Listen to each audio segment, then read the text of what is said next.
A very good morning to all of you, my dear children.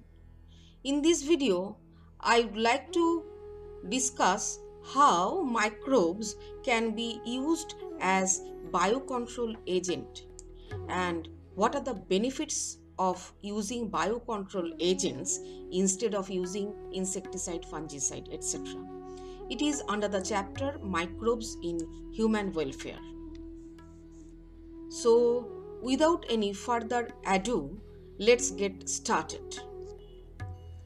First, definition.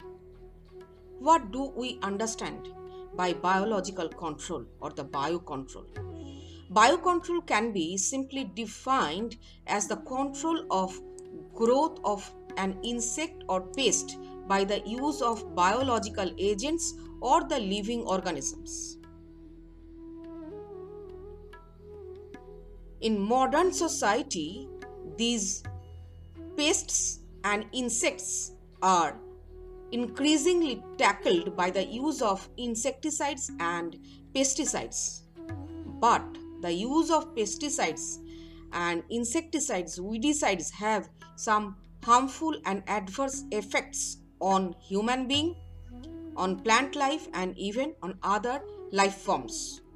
They are also responsible for polluting the environment, harmful for the soil, air, water, fruits, etc. So, the use of pesticide, insecticide, weedicide are not desirable. Rather, this biological control is very effective and it has a long-term effect on the ecosystem. The living organisms or the biological agents are used in this method to eradicate weeds, pests, insects, and pathogens. Organic farmers suggests that complete eradication of pests pathogens are not only possible but also not desirable. Why? Certain beneficial predators and insects depend on them for their food or used as host. So without these pests, which we are thinking that harmful for the plants, will not be able to survive. The beneficial predators and the insects will not be able to survive.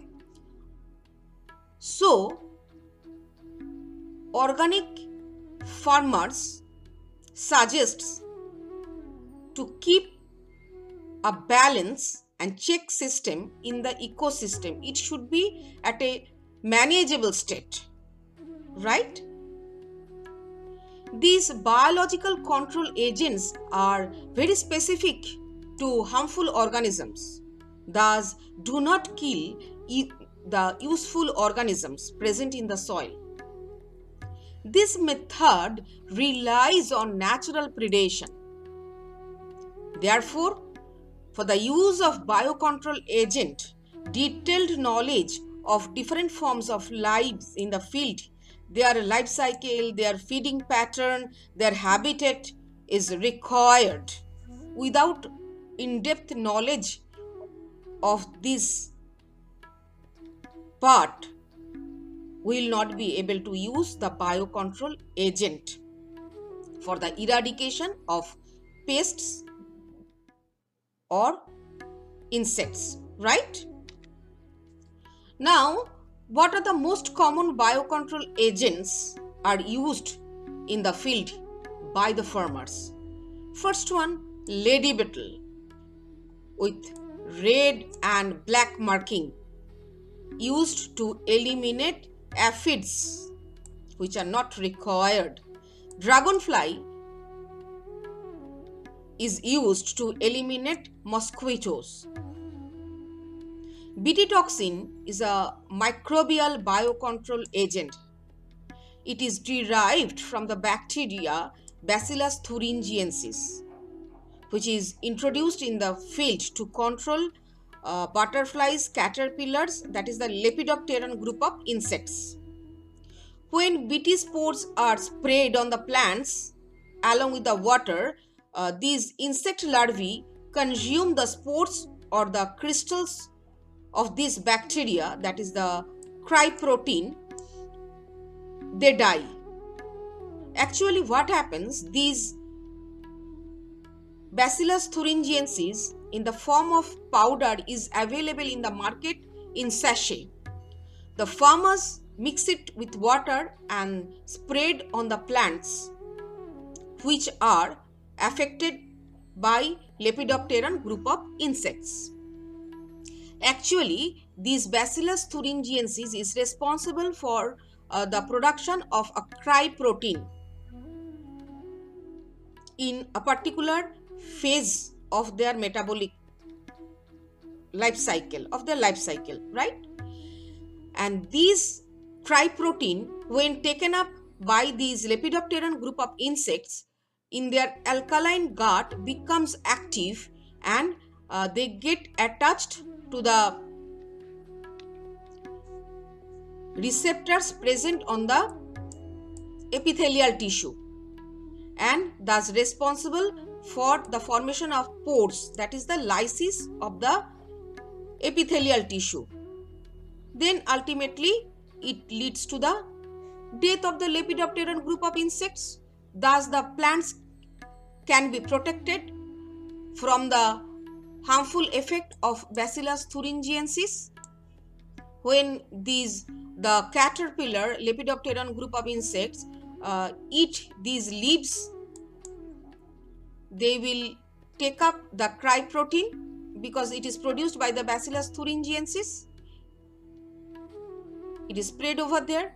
Then this cryprotein with the get attached to the receptor, becomes active in this alkaline medium of this gut, and the lysis happens, right?